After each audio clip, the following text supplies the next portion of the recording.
in what seems to be somewhat a postmodern sort of thing, I'm going to now introduce the conference coordinator to talk at the conference. You've all met Becca by now. She is the founding president of our iDiversity organization, a research associate at our center, and has done many other cool things. It's just part of the IDP scholarship cohort, and apparently I should be killing time while you're getting ready. And she's a great mentee. Yeah. She also is in the awkward position of having to film herself vicariously while talking. And what she's going to do is be talking about the opportunity space of student organizations promoting, supporting, being engaged in diversity in LIS programs. And this comes from the experience of, oh, I've got a lighter up here.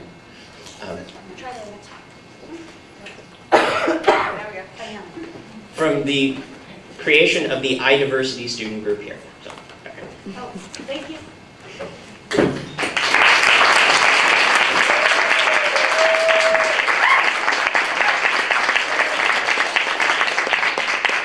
Good afternoon, everybody.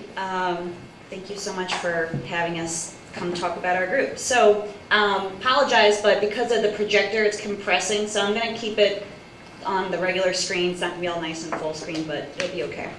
So, the very first time I was ever on the University of Maryland campus, it was for an event we have called Maryland Day, where people go to learn about the programs they're interested in or that they've already enrolled for. So I went to the iSchool tent, and there was an information session about this new concentration called Information Diverse Populations.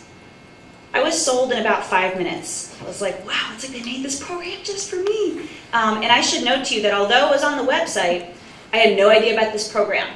It was somebody talking to, face to face with their mouth that really sold me on this program.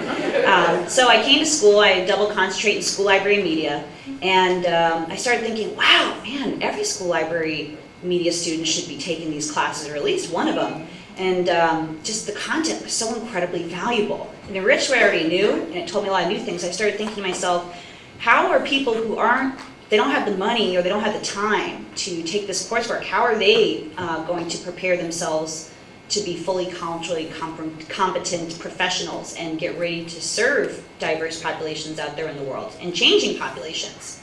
Another thing I noticed in Paul's class, the really long one, Information and Diverse Populations, nobody remembers the full name of that class. But the readings were fantastic. So I started noticing all these different connected problems. I mean, even in just the first and second class, we're talking about this issue, and I'm like, oh, I never thought this is actually connected to this. And the more we kind of were looking at it, I was like, man, how do you solve this problem? Because it's connected to this one. Oh, wait, no, it's now connected to that one. So in my mind, I'm a very visual person. I pictured this like big, amorphous Gordian knot, and I call it the squiggle ball. It's all these slippery problems, and as soon as you start to untie 1 or 10 or 200 of these problems, you realize, oh, something's tugging on that other side, of this globe of issues. And my friend and colleague Carol Ito pointed out to me that, hey, this is an opportunity to solve problems, though. It's always an opportunity for synthesis, which is awesome. So I started thinking to myself, okay, well, there's me, there's all these other students, there's all these professionals. What can I do to get involved? I was like, I'm going to find a student organization to join. So I went on ALA's website. They didn't have one. So then I started just kind of Googling stuff, looking around, and I realized that there was a vacuum for diversity. That diversity was treated like a special interest group instead of being something that's for everybody. So it all kind of started off with this idea, and I went to Paul. I was like, Paul, I don't know what to do about this. And he's like, why don't we just make one? So I said, okay. And the first step was to develop a core group of officers. It took a lot of convincing. People are all very busy, but I found about 4 or 5 people who were really interested in getting this off the ground. We met, we defined a clear mission and vision for the group and for the profession. We drafted a constitution. Luckily, we have somebody who actually has a JD on our officers, so that was pretty lucky. And then at the last minute, I gave it this name, iDiversity, because I'm like, look, okay, we'll call it that, and if we think of something better later, great. And then my friend James Neal pointed out to me, hey, did you know that University of Washington has a listserv called iDiversity? And I thought, man, that means other people are thinking about this too. So our next step was to just talk to everybody. Anybody who would listen, even the ones who wouldn't. I was very lucky because Dean Priest and Dr. Yeager arranged for me to give a presentation to kind of pitch faculty involvement at the faculty meeting. We also created and presented a poster at the IPAC opening house, so we were able to reach a lot of area professionals that way as well. And we promoted it through the Twitter feed that we used for the IDP Scholars. I made up my own business cards and gave them out. I go to a lot of conferences and I talked to anyone who would listen and identified myself as being an iDiversity person. After that, we started trying to develop, talks. We invited a couple people who we knew who had expertise in these matters to come in, and it quickly became a speaker series that addressed a variety of issues and library environments. We're now moving into exploring issues within archives and information management. We'd like to branch into HCI because we realize that the back end of our profession really needs to be talking to the front end of our profession. I had a critical success with my own mentoring relationship with Cindy Kleback from the Enoch Pratt Free Library Southeast Anchor Branch, and that was made possible by the IDP Scholarship. And so we thought, man, everyone should have a mentor. So we are now planning a mentor fair for the spring, so that everybody who wants a mentor can have one, whether they're in our concentration or not. We are currently seeking mentors from area professionals to participate in this mentor fair next spring. Hint, hint. Suddenly, 7 members became over 50. We have faculty members. We have alumni members. So much so we had to develop a new position for Lindsay Sarin to be our alumni liaison. We have students from, to my knowledge, every concentration and at every level of the iSchool who are involved in some way in our group. And then we started getting people who weren't in the iSchool who said, can I be a part of the club? We thought, well, we're not ready to open that door yet, but we started building affiliates, and that's actually how the mentoring idea really got started. So what factors contributed to our success?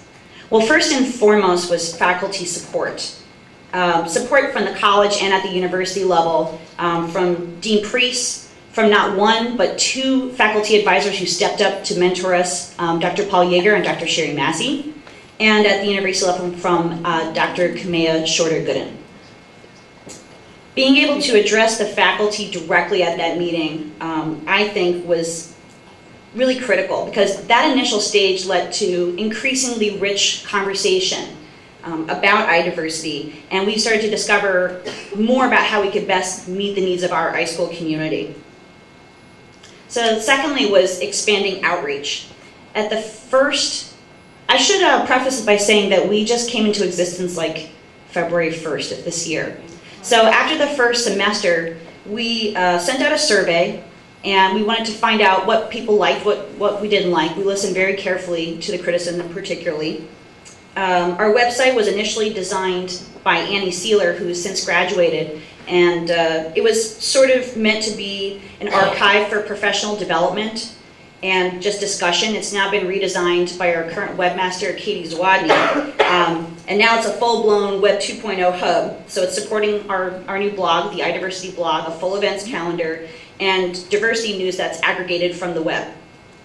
What's important about this is that it provides a platform for asynchronous participation, and that brings in our online cohort of the school who we don't get to see face-to-face, allowing them to participate, allows busy faculty members to participate at their own pace.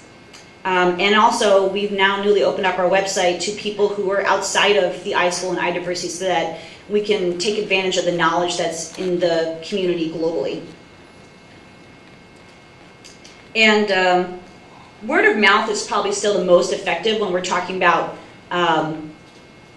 just getting involved within the iSchool itself. But for our larger mission, which is to see light groups pop up at every LIS Education institute in this country, that's best supported by Twitter and other social media. So iDiversity has actually quintupled its Twitter followers since just this past summer, and we plan on branching out to other social media platforms to increase our presence by 150% in the coming months. Last critical factor is definitely sustainable leadership. I'm graduating in December. I know I can't keep going at the clip that I'm going, and so I started looking around me and seeing people who are like-minded, and actively trying to recruit people who I know who would take the ball and really run with it. Most grad students are out the door in 2 years, so actively recruiting new officers to run each year, and most importantly, not just to maintain but increase momentum that we have going is really important. So there are many, many factors and a lot of perseverance that went into making iDiversity a success, but ultimately it started with one faculty member who took the time to speak to one student. So what about our role? iDiversity really sees itself as an anchor for active participation, as an outlet for advocacy, self-propelled professional development for anybody who wants it, for all that want to know, they may know, and as a connective agent of change within the information professions and with the iSchool. We are the support staff for events like this. We hope that our story can provide at least an informal model for other groups to follow and most importantly to improve on. Just quickly, I would really like to thank Sierra Dangerfield-Harris, who has been my right-hand lady in getting iDiversity off the ground, to our new president, Kim White, who's already doing phenomenal things in like the 1 month that she's been our president. Of course, to our faculty advisors, Dr. Sherry Massey and to Dr. Paul Yeager, who encouraged me to make this happen. And of course, for the unflagging support that we receive from Dean Jennifer Priest, and at the university level from Dr. Camilla Shorter-Gooden. Jenny, you just missed me thanking you. I know that we don't have a lot of time, but since we're slightly ahead of schedule, if anybody has a question, I don't know if we have time for that. If not, I'm happy to give my email out if anybody ever has questions about iDiversity. I came back specially, maybe you'll repeat it all. I think we caught it on tape. I'd just like to say again that it's a real thrill that this is happening right now, and thanks for letting me speak. Hi, Liz. How does one join iDiversity? You just did.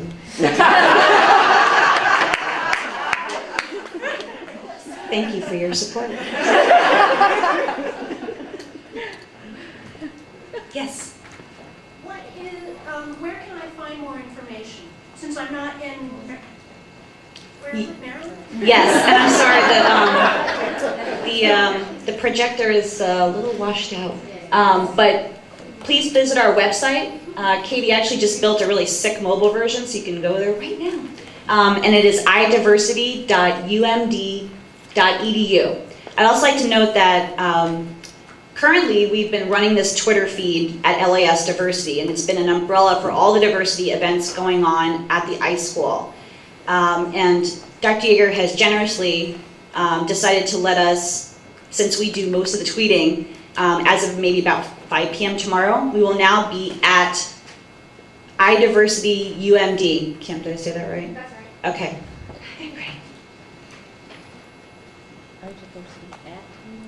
Thanks from the bottom of my heart.